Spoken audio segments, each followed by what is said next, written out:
The birthday cake hit the floor before the truth hit me. My husband, my sister. Their guilty faces said everything words couldn't. Standing in my own kitchen, watching my life unravel on what should have been my special day, I felt something inside me shift. They thought this moment would break me. They were wrong. This wasn't an ending. It was the first page of a story where I finally became the author of my own life. The morning of my 34th birthday started like any other Tuesday. I woke up to Caleb's side of the bed already empty, the sheets cold.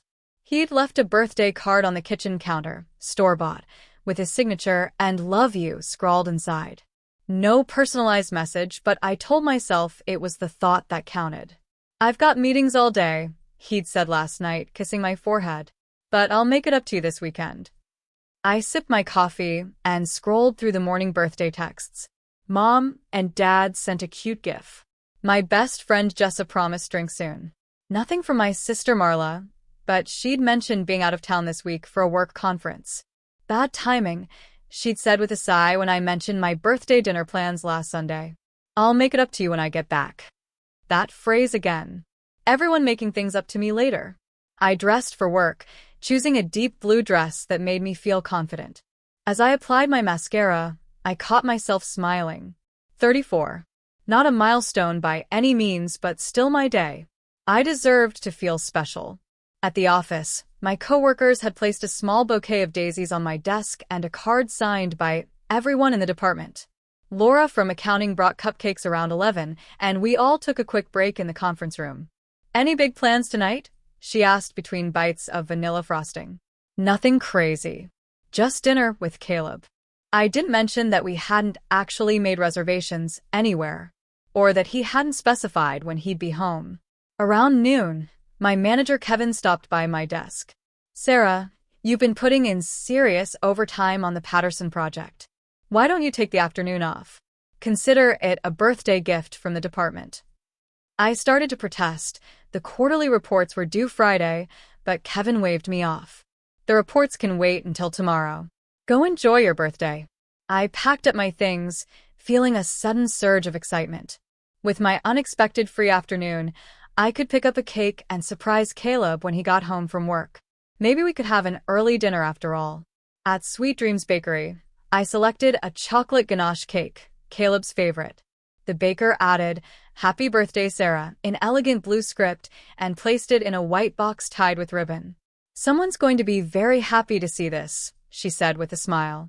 "I hope so," I replied, thinking of Caleb's face when I walked in with it. Maybe I'd stop and grab a bottle of wine too.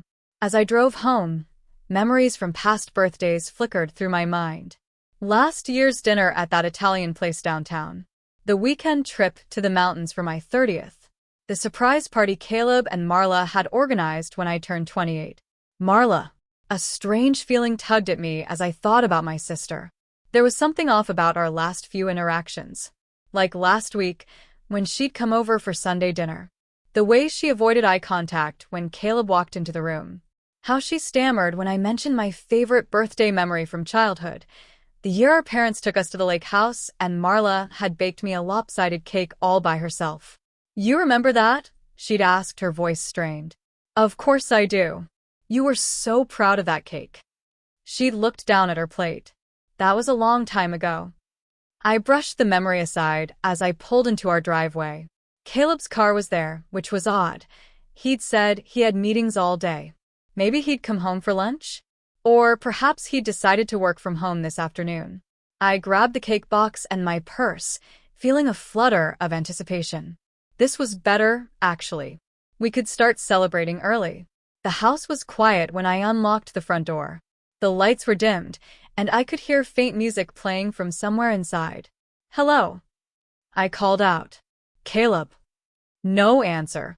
I set my purse down on the entry table and walked toward the kitchen, cake box balanced carefully in my hands. Maybe he was on a work call and couldn't answer. "Caleb?" I got off work early. I stopped in the doorway. There, frozen in place by the kitchen island, was my husband. In his hands was a bright red jacket, Marla's favorite leather jacket, the one I'd helped her pick out for her birthday last year. His expression shifted from shock to guilt in an instant. His mouth opened, but no words came out. Movement from the hallway caught my eye. Marla appeared, her face flushed and pale all at once. She wore a black dress I'd never seen before, her hair slightly mussed. Time seemed to slow down. The box slipped from my hands, hitting the floor with a dull thud. The cake inside was surely ruined, but I couldn't bring myself to care.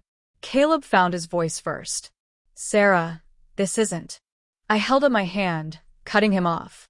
The air felt thick, suffocating. Every heartbeat echoed in my ears. "I just need a moment," I whispered, surprised by the steadiness in my voice. I turned and walked back to the front door, picking up my purse along the way. Neither of them moved to stop me. Neither called out. At the door, I paused and said 5 words over my shoulder. "I'll let you explain later."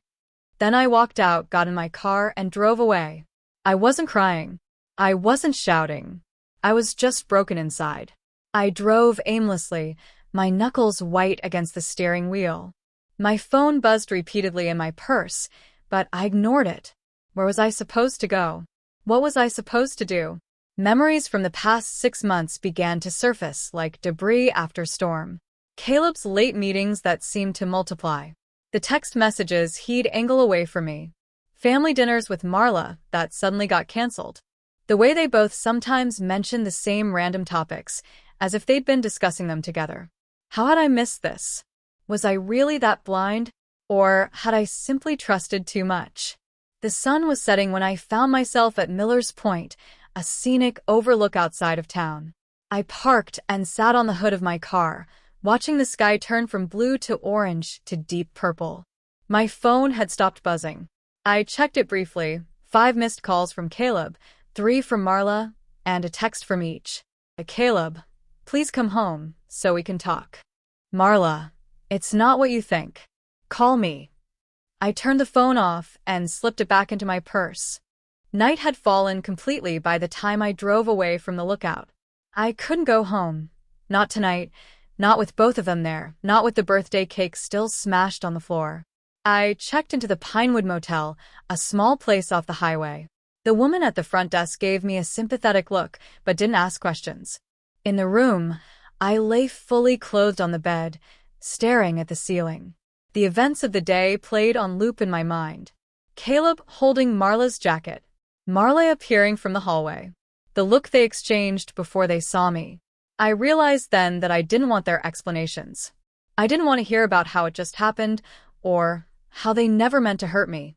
I wanted the truth, and I would get it on my terms. The motel bed was too firm, the pillows too flat, and the sheets smelled faintly of industrial detergent. I barely slept. When the first rays of sunlight filtered through the thin curtains, I was already awake, staring at water stains on the ceiling. My phone had died overnight. I plugged it in, but didn't turn it on yet. I wasn't ready for their messages, their excuses, their demands for me to come home and talk things out. The silence felt protective somehow. After a quick shower, I checked my appearance in the bathroom mirror. Same face, same eyes, though perhaps with darker circles beneath them. Same person, but something fundamental had shifted. The Sarah who left work yesterday with a chocolate cake and birthday excitement no longer existed. I turned on my phone and watched as notifications flooded in. 12 missed calls from Caleb. 8 from Marla. Dozens of text messages from both. A voicemail from my mother asking why I wasn't answering Marla's calls. And 1 text from Jessa. "Are you okay? Call me when you can." I silenced the phone without reading any messages and headed to the motel office for coffee. The same woman from last night was there, arranging pastries in a display case. "Rough night?" she asked, sliding a styrofoam cup toward me. "You could say that." She nodded, not pushing further. "Coffee's on the house. Pastries too if you want one." I thanked her and took my coffee outside. The morning was cool, the sky clear blue. Such a beautiful day for my world to be falling apart. My phone buzzed in my pocket. "Jessa again. Seriously worried about you. Please just let me know you're alive." I texted back. "I'm alive. Need space. We'll call later." She responded immediately. "Whatever you need. Here when you're ready." Around noon, I checked out of the motel and drove to a small cafe across town, as far from our neighborhood as I could get. I ordered lunch I couldn't taste and tried to plan my next steps. I couldn't avoid them forever. I couldn't hide in motels and cafes indefinitely. But I couldn't face them yet either. My phone buzzed with another text from Jessa. Coffee at my place? No questions asked if you don't want to talk about it. I accepted. Jessa's apartment was my safe zone, the one place neither Caleb nor Marla would think to look for me. Jessa had been my friend long before I met Caleb. She'd been our wedding photographer 6 years ago, capturing what I'd thought were genuine moments of love and commitment. When I arrived, Jessa took one look at me and pulled me into a hug. You look like hell, she said, leading me to her couch. Feel like it too. She handed me a mug of coffee and sat beside me. True to her word, she didn't ask questions. We sat in comfortable silence for a while, watching the shadows lengthen across her living room floor. Caleb called me, she said finally. Asked if I'd heard from you. My hands tightened around the mug. What did you tell him? That I hadn't, which was true at the time. She hesitated. He seemed really anxious. Has been for weeks, actually. I looked up at that. Weeks. Jessa shifted uncomfortably. Yeah, I noticed it at Lisa's baby shower last month. He kept checking his phone, seemed distracted. Was Marla there? She left early, said she wasn't feeling well. Jessa took a deep breath. Sarah, there's something else. I didn't think much of it at the time, but I saw them together about 3 weeks ago. At that little boutique on Main Street. They were in the parking lot talking. They looked close. My stomach clenched. Close how? Like they were having an intense conversation. He touched her arm at one point. When they saw me, they jumped apart like teenagers caught smoking behind the school. I set my mug down with shaking hands. Why didn't you tell me? I didn't know what to tell you. That your husband and sister were talking in a parking lot? It seemed innocent enough at the time. She reached for my hand. I'm sorry, Sarah. If I'd thought for 1 second. It's not your fault, I said quietly. I missed the signs too. After leaving Jessa's, I drove around until I was sure Caleb would be at work. Then I went home. The house was spotless. No sign of the dropped cake. No evidence of whatever had happened yesterday. I walked through each room slowly, seeing everything with new eyes. The photos of Caleb and me on the mantel. The throw pillows Marla had given us last Christmas. The dining room table where we'd all shared countless family meals. In the guest room, I found the first piece of evidence, a small bottle of perfume tucked behind books on the nightstand. Marla's signature scent. She hadn't stayed overnight in months. Why was it here? In Caleb's office, I found an old journal of mine buried under some papers. I hadn't seen it in years. Pages had been ripped out. I remembered now. Marla had borrowed it once, claiming she needed writing inspiration for a creative writing class she was taking. In the kitchen trash, buried beneath coffee grounds and vegetable peelings, I found a birthday card. It was addressed to me, in Marla's handwriting, but had never been opened. The message inside was generic, impersonal. Happy birthday, sister. Hope it's a great one. Love, Marla. It felt like guilt on paper. I was about to leave when I heard a key in the front door. Caleb walked in, stopping short when he saw me. Sarah, he breathed. Thank God. I've been so worried. In his hands was a bouquet of pink roses, my favorite. The gesture that might have melted my heart yesterday now felt like a slap in the face. I just came to get some clothes, I said coldly. Please, can we talk about this? It's not what you think. Not here, I replied. Not now. Then when? He took a step toward me. I took a step back. I'll let you know. I grabbed a suitcase from the closet and filled it with clothes, toiletries, my laptop. Caleb hovered in the doorway, watching me pack. Where are you staying? He asked. That's not your concern right now. Sarah, please. I love you. What you saw was my husband holding my sister's jacket in our kitchen while she came out of our hallway looking guilty as hell. I zipped the suitcase closed. Unless you're about to tell me you were planning some elaborate surprise party, I don't want to hear it. I pushed past him with my suitcase. At the door, I paused. I'll talk to you when I'm ready. Just not here. Back in my car, I sat for a moment, hands gripping the steering wheel. I hadn't cried yet. Not a single tear. I wondered if I was in shock, or if the betrayal ran so deep that tears couldn't reach it. My phone buzzed with a text from Marla. I owe you the truth. Come over tonight, no excuses. I stared at the message for a long time before responding. 8 p.m. I spent the afternoon driving around again, eventually checking into a different motel. At 7:55, I parked outside Marla's apartment building. My heart pounded as I climbed the stairs to her unit. What truth was I about to hear? Did I even want to know? Marla opened the door before I could knock. She looked terrible, hair unwashed, eyes red-rimmed, wearing the same clothes she'd had on yesterday. "Thank you for coming," she said, stepping aside to let me in. Her apartment was a mess, unusual for my normally tidy sister. Takeout containers littered the coffee table. A half-empty wine bottle sat on the kitchen counter. "Do you want something to drink?" she asked. I shook my head. "Just say what you need to say." She sat on the couch, wringing her hands. "I don't know where to start. The beginning would be good." She took a deep breath. "After Tom and I broke up, I was so lonely. You know that. You and Caleb were so kind, inviting me over for dinners, including me in everything."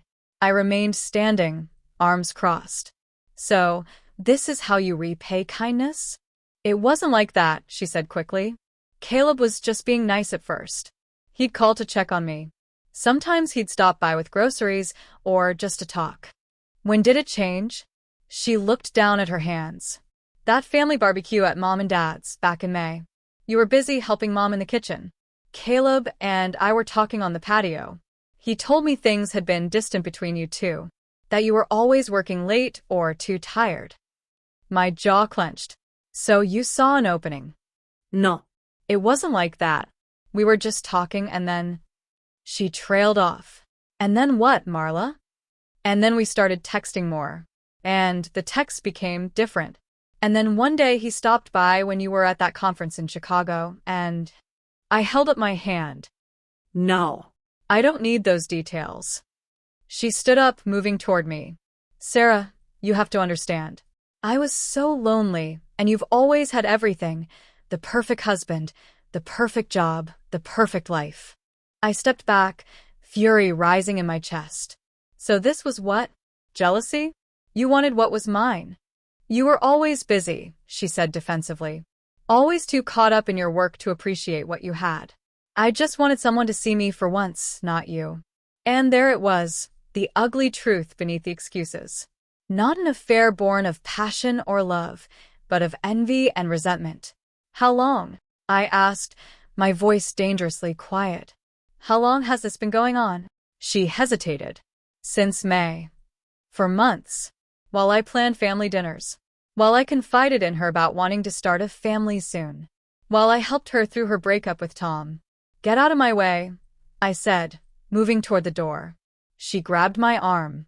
"Sarah, please. You have to understand." I pulled away from her grip. "Understand what?" "That my sister and my husband have been lying to my face for months? That you both betrayed me in the worst possible way? That you were sleeping with him while looking me in the eye and pretending to be my sister?" "I am your sister." "No," I said, hand on the doorknob. "Sisters don't do this to each other."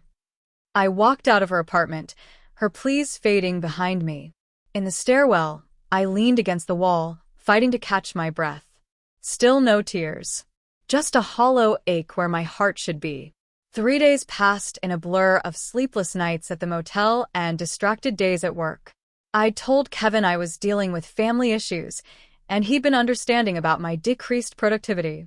Jessa brought me meals and sat with me in the evenings, not pushing for details, but offering silent support. My phone continued to buzz with messages from both Caleb and Marla. I read them all but responded to none. Their words blurred together, excuses, apologies, pleas for forgiveness. None of it touched the frozen core inside me. On Friday afternoon, I left work early for my first appointment with Dr. Elwood, a therapist Jessa had recommended. I don't usually do therapy, I told her as I sat stiffly on her office couch. But I don't know how to process this. Dr. Elwood, a woman in her 50s with kind eyes and a no-nonsense demeanor, nodded. Betrayal trauma is particularly devastating when it comes from multiple trusted people simultaneously. It's like being stabbed from inside your own house. That phrase stuck with me. Stabbed from inside my own house. Yes, that's exactly how it felt. Have you spoken with either of them since discovering the affair? She asked. Briefly. Not in any meaningful way. And how are you feeling? I considered the question. Hollow. Like someone scooped out everything inside me and left just enough to keep breathing. We talked for the full hour, about trust, about self-worth, about why betrayal by family cuts deeper than any other kind. I didn't cry, but my voice shook several times. Dr. Elwood didn't push or judge. She just listened and occasionally offered insights that made too much sense. Same time next week, she asked as our session ended. I nodded. It hadn't fixed anything, but talking about it with someone who had no stake in the situation felt like lancing a wound, painful but necessary. That evening, I drove to my parents' house. I hadn't told them what happened yet, and their confused text messages about why I wasn't answering Marla's calls were becoming harder to ignore. Mom opened the door, her face lighting up when she saw me. Sarah, what a lovely surprise. Dad called out from his recliner in the living room. That our birthday girl? I stepped inside the house I'd grown up in, suddenly feeling like a child again, vulnerable and seeking protection. Mom must have seen something in my face because her smile faded. What's wrong, sweetheart? We sat at the kitchen table, the same table where Marla and I had done homework, shared secrets, planned futures. I told them everything, finding Caleb with Marla's jacket, the confrontation at her apartment, the timeline of betrayal. Mom's face crumpled. Dad's hands clenched into fists on the table. I don't understand, Mom said, shaking her head. Marla wouldn't, she couldn't. She did, I said simply. Dad stood up and paced the kitchen. I'm going to call that boy and give him a piece of my mind. No, I said firmly. I need to handle this my way. Mom reached across the table for my hand. Sarah, I need to tell you something. It might help you understand, though it doesn't excuse anything. She took a deep breath. Marla has always struggled with jealousy toward you. Even as children. You were always the achiever, the one teachers praised, the one who made friends easily. Marla was always in your shadow, and she resented it. That doesn't justify sleeping with my husband, I said, pulling my hand away. Of course not, Mom said quickly. Nothing justifies that. I'm just trying to make sense of it myself. I left their house an hour later, promising to stay in touch. As I drove back to the motel, I thought about what Mom had said. Had Marla really been jealous all these years? Had I been blind to that too? When I checked in at the motel office, the clerk handed me an envelope. Your husband dropped this off earlier. Said it was important. Inside was a handwritten letter from Caleb, 6 pages long. I took it back to my room and sat on the bed, turning the pages over in my hands without reading them. Finally, I opened it. Sarah, it began. I know you may never forgive me, and I wouldn't blame you. What I did was unforgivable. I was confused, pressured, and ashamed. I never expected it to go this far. The letter continued with detailed apologies and explanations, how he'd felt neglected, how Marla had been there, how one thing led to another. He claimed to have ended things with her several times, only to be drawn back in. He wrote about guilt, about self-loathing, about lying awake at night next to me, hating himself for what he was doing. The final paragraph read, I love you, Sarah. I have always loved you, even when I was betraying that love in the worst way possible. I will spend the rest of my life trying to earn back your trust if you'll give me that chance. But if you can't, I understand. Either way, I am deeply, profoundly sorry for the pain I've caused you. I folded the letter and placed it back in the envelope. Then I reached into my suitcase and pulled out our wedding album, something I'd grabbed from the house almost as an afterthought. I opened it to the page with our handwritten vows. Caleb's neat script promised fidelity, honesty, partnership. I traced the words with my finger, remembering how sincere he'd sounded that day. How his voice had cracked when he promised to cherish me always. I laughed bitterly, the sound harsh in the quiet room. Then I closed the book, hard, and put it away. The next morning, my phone buzzed with a text from Caleb. "Can we meet for dinner tonight?" Just to talk. "Public place, your choice." I hesitated, then replied. "Landmark Grill. 7 p.m. The Landmark was busy enough that we wouldn't cause a scene, but quiet enough for conversation. I arrived early and requested a corner booth, ordering water while I waited.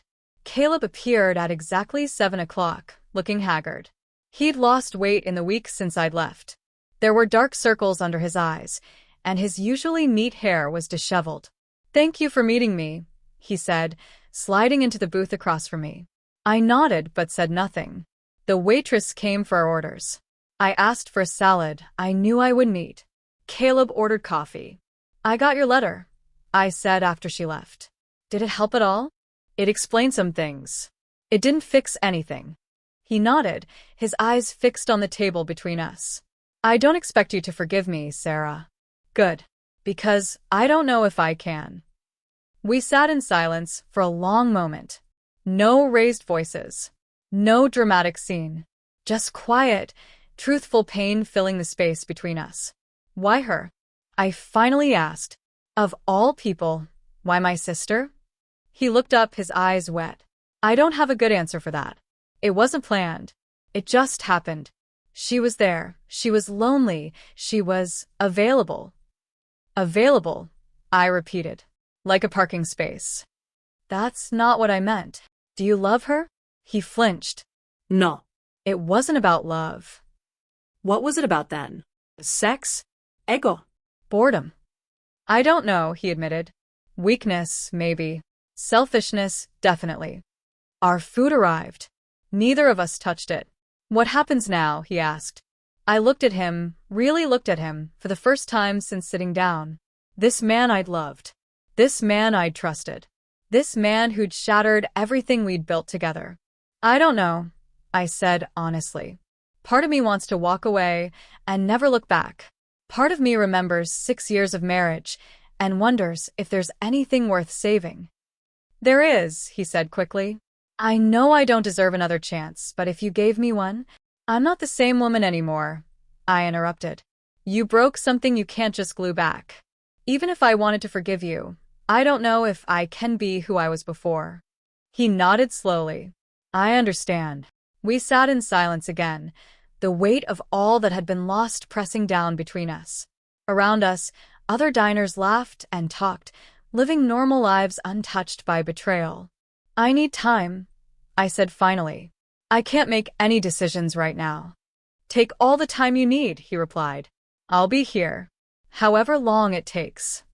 I left the restaurant alone, the night air cool against my face. For the first time since finding Caleb with Marla's jacket, I felt something shift inside me. Not forgiveness, not healing, but perhaps the first hint that both might be possible someday. Not today. Maybe not for a long time. But someday. And for now, that was enough. 3 weeks after that dinner at the Landmark, I finally returned home. The motel had served its purpose, but I couldn't hide forever. Plus, the bills were adding up, a practical concern that felt oddly grounding amid the emotional chaos. Caleb had been staying with his friend Mike. He'd texted to let me know when he'd cleared out his essential belongings, giving me space to return without confrontation. I'd appreciated that small courtesy. The house felt different now, emptier, despite most of Caleb's things still being there. I walked through each room slowly, reacquainting myself with my own space. In our bedroom, my bedroom now, I changed the sheets and rearranged the furniture. Small acts of reclamation. That evening, I called Caleb. "I'm ready to talk," I said when he answered. "Really talk." "Thank you," he said, his relief palpable even through the phone. "When and where?" "Tomorrow night. Here at the house." "Are you sure?" Yes. This conversation needs to happen where the damage was done. The next evening, I prepared myself carefully. Not dressing up, this wasn't a date, but making sure I felt strong. Hair pulled back, minimal makeup, comfortable clothes. Dr. Elwood had coached me on setting boundaries, on owning my power in this conversation. Caleb arrived exactly on time, looking nervous. He'd brought nothing with him, no flowers, no gifts, no grand gestures. Another point in his favor. We sat at the kitchen table, 2 mugs of coffee between us like a neutral buffer zone. Before you say anything, I began. I need you to know that I've thought about this carefully. I'm not making decisions based on emotions or impulse. He nodded, waiting. If you want this to work, if there's any chance of us moving forward, I have conditions. I took a deep breath. First, complete honesty from this point forward. No more secrets, no more lies. Second, absolutely no contact with Marla. None. Third, couples therapy and lots of it. He looked up, hope flickering in his eyes. You're considering giving us another chance? I'm considering giving you space to show me who you really are now. I wrapped my hands around my mug, drawing strength from its warmth. But I'm not promising forgiveness, only the opportunity for you to earn it. And it may never come. You need to understand that. He seemed stunned by my controlled demeanor, my lack of either tears or rage. He'd expected something different, more emotion, more vulnerability. Instead, he found himself facing a woman who had spent weeks rebuilding her inner fortitude. I understand, he said finally, and I accept all your conditions. Whatever it takes, however long it takes. We talked for 3 hours that night. He answered every question I asked, no matter how painful. When it was over, he left without argument when I said I needed to be alone. The next morning, I woke to a barrage of angry texts from Marla. So, you're just going to let him play both of us? After everything he did? He told me you two talked. Are you seriously thinking of taking him back? Call me. We need to talk about this. I didn't respond. Instead, I blocked her number, a small action that felt enormously liberating. Later that day, my mother called. Sarah, have you spoken to your sister recently? No, Mom. And I don't plan to. She sighed heavily. She's very upset. Says you've blocked her number. I have. Sweetheart, I know what she did was terrible, but she's still your sister. Family is forever. I gripped the phone tighter. Mom, I need you to understand something. What Marla did wasn't just a mistake or a bad decision. She betrayed me in the most fundamental way possible, and she did it for months.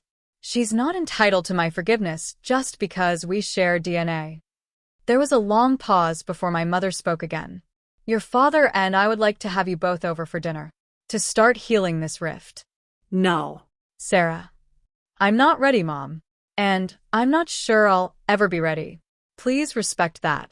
3 days later, I received a formal invitation in the mail to a family dinner at my parents' house. I called my mother immediately. I told you I wasn't ready for this. Just give it a chance, Sarah. One dinner. That's all I'm asking. I almost refused again, but the weariness in her voice stopped me. This wasn't just about Marla and me, it was affecting our parents too. They were caught in the middle, trying to love 2 daughters who couldn't be in the same room. Fine. One dinner. But don't expect miracles. The dinner was set for Sunday evening. I arrived exactly on time, steeling myself as I walked up to my parents' front door.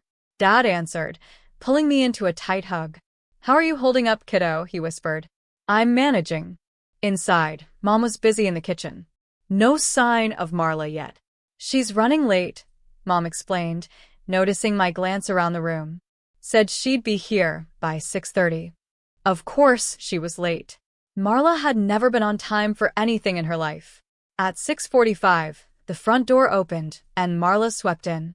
She dressed for the occasion in a fitted black dress and heels, her hair and makeup immaculate. She looked like she was attending a cocktail party rather than a family dinner. Sorry I'm late, she announced. Traffic was a nightmare. She hugged our parents and then turned to me with a tight smile. Sarah. You look well. I nodded but said nothing. Dinner was excruciating. Mom filled every silence with nervous chatter about neighbors and church functions. Dad focused intently on his food. Marla alternated between theatrical sighs and overly bright anecdotes about her work. I remained silent, speaking only when directly addressed. I ate mechanically, tasting nothing, counting the minutes until I could leave. Sarah's been seeing a therapist, Mom said during dessert, clearly desperate for conversation topics. Dr. Elwood, right, honey? Yes. Marla's fork clinked against her plate. Therapy. How modern. It helps, I said, meeting her eyes for the first time that evening. She specializes in betrayal trauma. The table fell silent. Well, Mom said after a moment. Who wants more pie? As soon as dessert was finished, I stood up. Thank you for dinner, Mom. I should be going. So soon? Mom looked disappointed, but not surprised. I have an early meeting tomorrow. I hugged my parents goodbye and walked toward the front door. Behind me, I heard Marla's heels clicking on the hardwood floor. Sarah, wait. I turned to face her in the driveway, the motion sensor light illuminating us in harsh, white light. What, Marla? You can't just keep ignoring me forever. We need closure. I laughed, the sound brittle in the night air. Closure? Is that what you need? Don't you? Don't you want to move past this? Closure isn't something I owe you, I said quietly. And forgiveness doesn't mean access. Her face darkened. So that's it? You'll work things out with Caleb, but I'm just cut off? He was equally responsible. This isn't about who is responsible. It's about who I choose to allow in my life going forward. She stepped closer, her voice rising. You always do this. You always have to be the perfect one, the wounded one, the one everyone feels sorry for. I'm not having this conversation, I said, turning to leave. Her hand shot out, catching my arm and spinning me back around. Don't you walk away from me. Let go of me, Marla. Not until you listen. Her voice was almost a shriek now. You think you're so much better than me, don't you? Little Miss Perfect with her perfect life. Well, guess what? Your perfect husband wanted me. I pulled my arm free. And how did that work out for you? Her face contorted with rage. Before I could react, she slapped me hard across the face. The crack of it echoed in the quiet neighborhood. I stood there, my cheek burning, too shocked to speak. Headlights swept across the driveway as a car pulled in. Caleb's car. He got out quickly, clearly having witnessed what just happened. What the hell, Marla? He demanded, moving to stand between us. She backed away, suddenly looking small and pathetic. She provoked me. By what? Standing there? He turned to me. Are you okay? I nodded, one hand still pressed to my cheek. Marla's eyes darted between us. So it's true. You two are back together. After everything. We're working on it, Caleb said firmly. Which is none of your business anymore. You son of a... Go inside, Marla. I cut her off. Before you make this worse. She stood there a moment longer, trembling with rage, before turning and stalking back to the house. The door slammed behind her. Caleb turned to me. I'm sorry. Your mom called and said you might need a ride home. I didn't expect that. Neither did I. I touched my cheek again, wincing slightly. Can you drive me home? I don't think I should be behind the wheel right now. In the car, Caleb kept glancing at me. Do you want to talk about what happened? Not really. Should we get some ice for your cheek? It's fine. We drove in silence for a while. Finally, I spoke.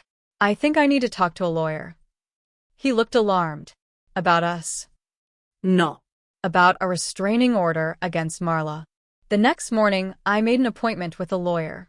Nathan Wright was middle-aged and matter-of-fact, listening carefully as I explained the situation. Family cases are always complicated, he said when I finished.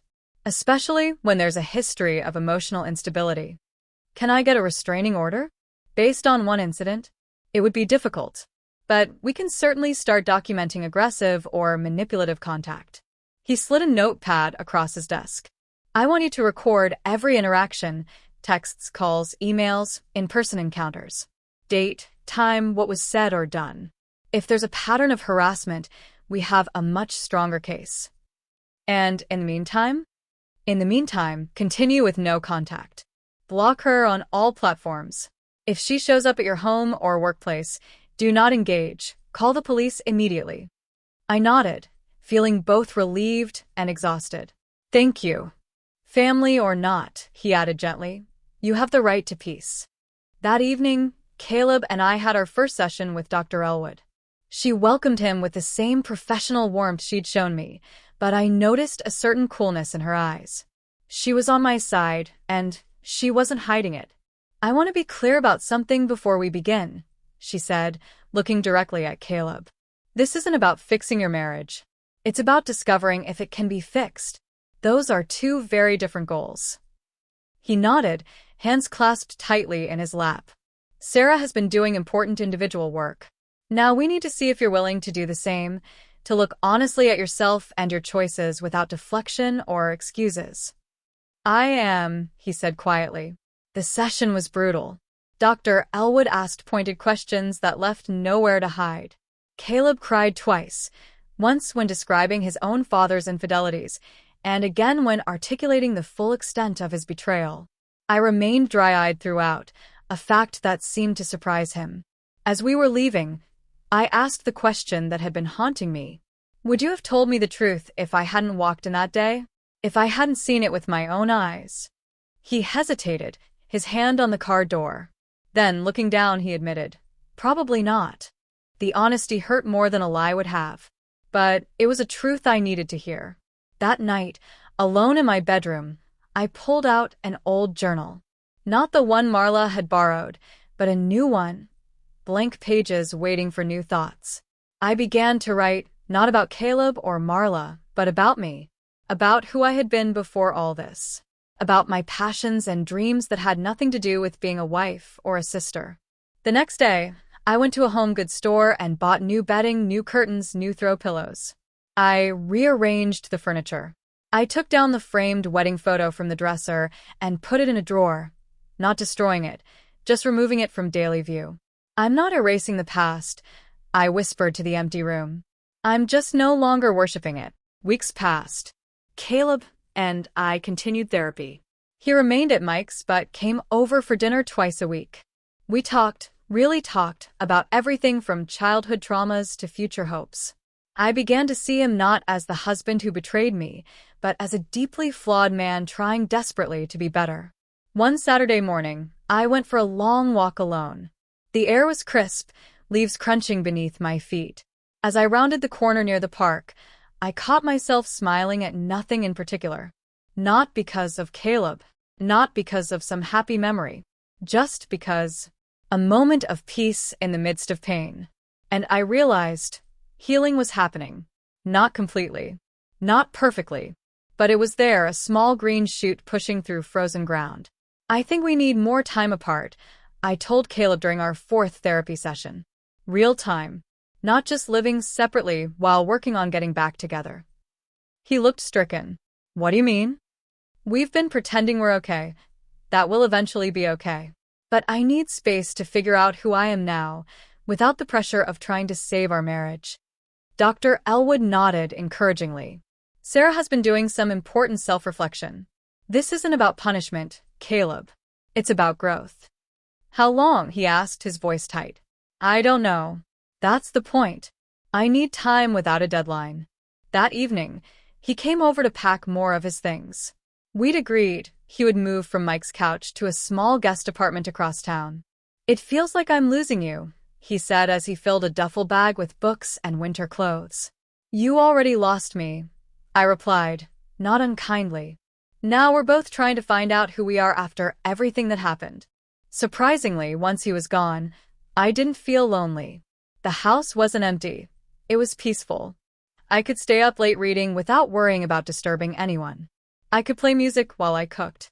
I could sprawl across the entire bed. At Dr. Elwood's suggestion, I joined a support group for betrayal trauma.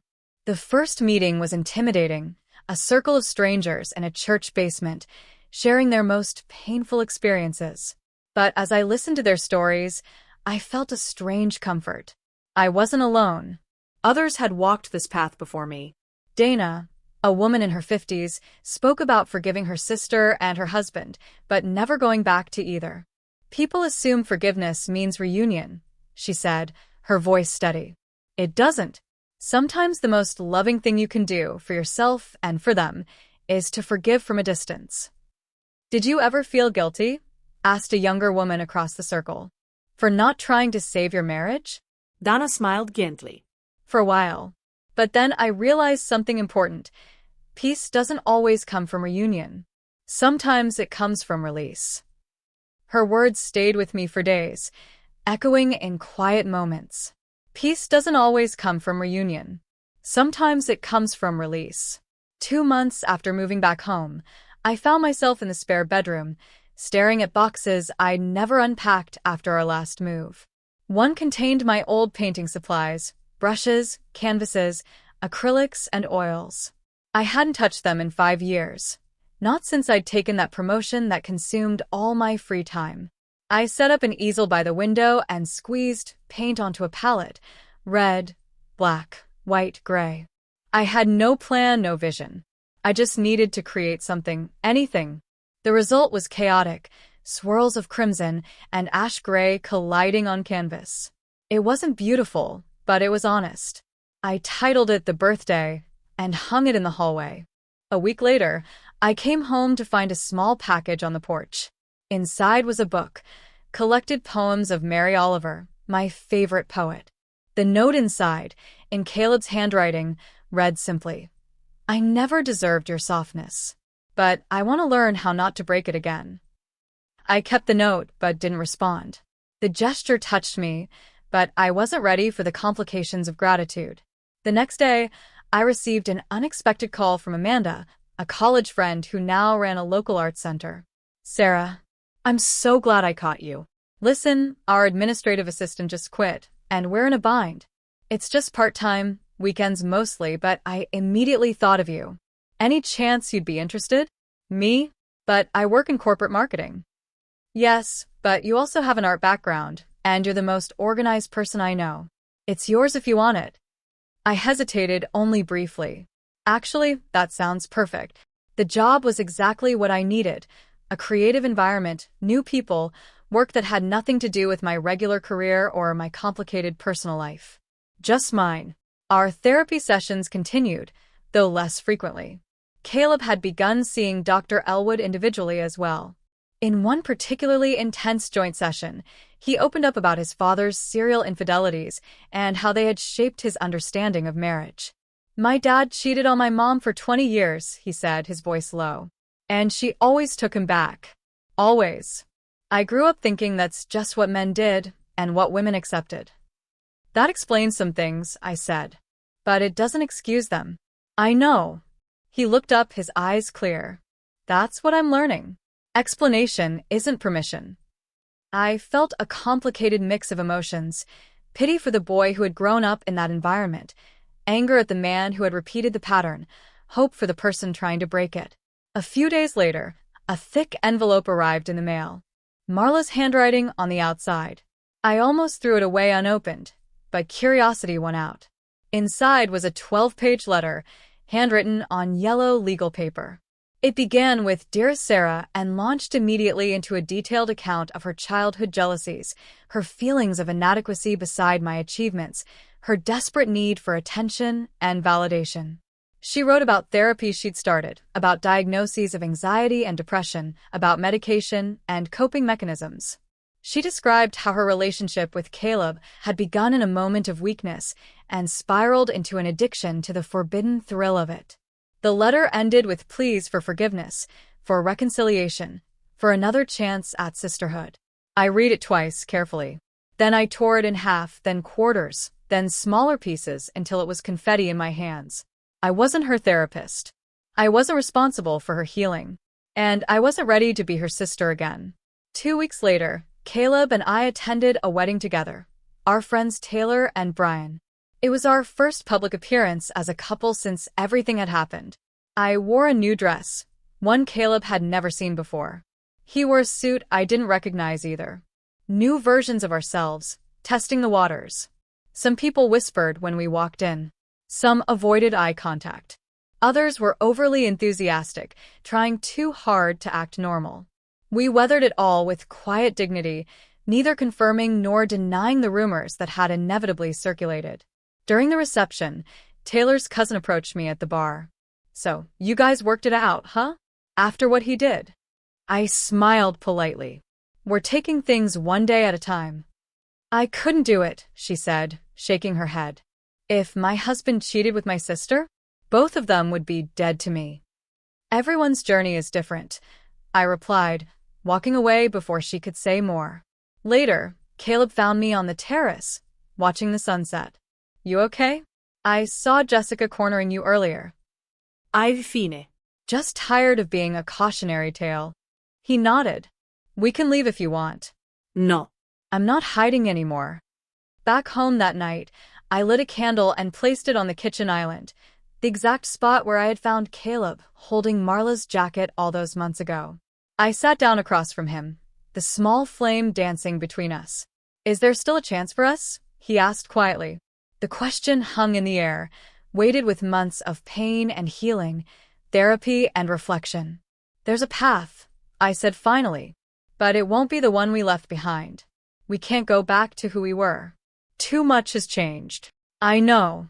He reached across the table, palm up, an invitation, not a demand. "I'm not the same either. Maybe that's not a bad thing." I placed my hand in his, feeling the familiar calluses on his fingers, the steady warmth of his skin. "Maybe not." "What have you learned from this process?" Dr. Elwood asked in what would be our final joint therapy session.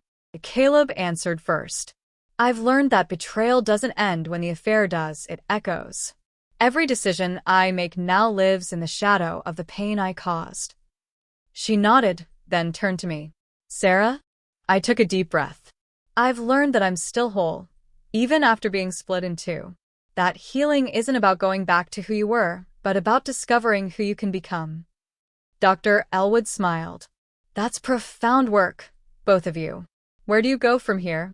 Caleb and I exchanged glances. 3 months had passed since my birthday. 3 months of therapy, of separation, of slow rebuilding. He had moved back into the house 2 weeks ago, taking the spare room while we navigated this new version of us. "I'd like to renew our vows," Caleb said. "Not a big ceremony, just something small. A new beginning." Dr. Elwood looked at me. "How do you feel about that, Sarah?" "I'm not ready to say yes," I admitted. "But I'm willing to consider it." Later that week, I was organizing some files at the art center when a familiar figure appeared in the doorway. Marla. My heart rate immediately spiked. I hadn't seen her since the night she'd slapped me in our parents' driveway. "What are you doing here?" I asked, glancing around for Amanda or anyone else who might intervene. "I need to talk to you," Marla said. She looked different, thinner, her clothes hanging loosely on her frame. Her usually perfect hair was pulled back in a simple ponytail, her face bare of makeup. "I have nothing to say to you." "Then just listen." She stepped into the office, closing the door behind her. "Please." I crossed my arms. 5 minutes. Then you leave." She nodded, her hands fidgeting with the strap of her purse. "I know you got my letter, and I know you probably threw it away." "I did." "That's fair." She swallowed hard. "I just wanted to tell you in person that I'm moving to Seattle. I got a job offer and I think some distance would be good for everyone." I said nothing. "I lost everything too," she continued, her voice cracking. "My sister, my relationship with our parents, my self-respect." "You didn't lose me," I replied coldly. "You threw me away. There's a difference." She flinched but nodded. "You're right. And I don't expect forgiveness. I just wanted you to know I won't be around to complicate things anymore." "Is that it?" "Yes." She turned to leave, then paused. "One more thing. Caleb never loved me. Not for a single moment. What we did was wrong in every way, but he always loved you. I was just available." After she left, I sat at my desk for a long time, staring at nothing. I felt numb, then sad, then unexpectedly relieved. Marla's departure wouldn't heal everything, but it would remove a constant source of pain and tension. That weekend, I visited my parents. We sat in the living room, the absence of Marla like a ghost among us. She told you she's moving? Mom asked. I nodded. To Seattle. She came by yesterday to say goodbye, Dad said. Broke your mother's heart. Mom dabbed at her eyes with a tissue. I just don't understand how we got here. My two little girls who used to be so close. I reached for her hand. Mom, I need you to understand something. I'm cutting Marlo off. Maybe not forever, but for now. I need that boundary to heal. And I need you to respect it. She looked at me for a long moment, then nodded slowly. I don't like it, but I understand. You deserve peace, Dad added quietly. Both of you do. Back home, I found myself in the guest room that had become my makeshift studio. Over the past months, I'd filled it with canvases, art supplies, books on technique and color theory.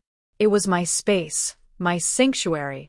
I moved the last of Caleb's things out and officially claimed it as my art studio. I hung my growing collection of paintings on the walls, a series I'd titled Things I Survived. A cracked candle, a split cake, a red jacket hanging alone. My next birthday arrived with much less fanfare than the last. I took a personal day from work and drove to a small cabin by the lake, 2 hours from the city. I'd rented it for the weekend. A gift to myself. I baked a simple cake from a box mix, topping it with store-bought frosting and a single candle. As the sun set over the water, I sat on the deck with a glass of wine and watched the light fade from the sky. Inside, I wrote a letter to myself, a tradition I'd started in therapy. It ended with, "You are no longer theirs to break. You are your own to rebuild." The next morning, Caleb texted, "Can I come up?" Just to talk. "I can get a separate cabin if you want." I hesitated, then replied, "There's only one cabin. But yes, you can come. Around noon." He arrived exactly at 12, a small duffel bag in one hand, a gift bag in the other. "Happy belated birthday," he said, holding out the gift. Inside was a beautiful leather-bound sketchbook and a set of professional drawing pencils. "I noticed you've been getting back into art," he explained. "Thought you might like these." "Thank you." I set them aside. "Would you like some coffee?" We sat on the deck, mugs in hand, looking out at the lake. The air was cool but not cold, the water perfectly still, reflecting the clouds above. "I've been thinking a lot about us," I said finally. "About what happened, about who we are now." He nodded but didn't interrupt. "I believe you're trying," I continued. "I see the change in you, the work you've done. But I don't love the man I once did, because he doesn't exist anymore. And I'm not the woman you married either. I've grown, and maybe that's the point." "What are you saying?" I reached into my bag and pulled out a sealed envelope. "This is for you." He took it, his hands trembling slightly. Inside were divorce papers and signed. His face fell as he looked through them. "So that's your decision?" "No," I said quietly. "That's the point. It's not a decision yet. It's a choice I'm giving both of us." I took a deep breath. "If you love me the way you say, you'll let me choose freely. And maybe someday I'll rewrite this story with you. But not today." He looked up from the papers, his eyes wet but clear. "I understand. Do you?" "I think so. This isn't an ending or a beginning. It's space. Room to decide without pressure." I nodded. "Exactly." We sat in silence for a long time, the envelope between us on the table. Finally, he stood up. "Thank you," he said softly. "For what?" "For everything. For giving me the chance to be better, even if it's not with you. For showing me what real strength looks like. For not letting my mistake define you." He leaned down and kissed my forehead gently, then picked up his duffel bag. "The cabin is yours for the weekend. I'll head back to town." "You don't have to." "I do," he said. "This is your space. Your time." I watched him walk to his car, get in and drive away. As his taillights disappeared around the bend, I felt tears rise, but they weren't from pain. They were from freedom. The freedom to choose my own path forward, whatever that might be. That evening, I lit one final candle and placed it on the cabin's small dining table. I hung my newest painting on the wall, a woman with her back turned, stepping into light. I'd titled it Choice.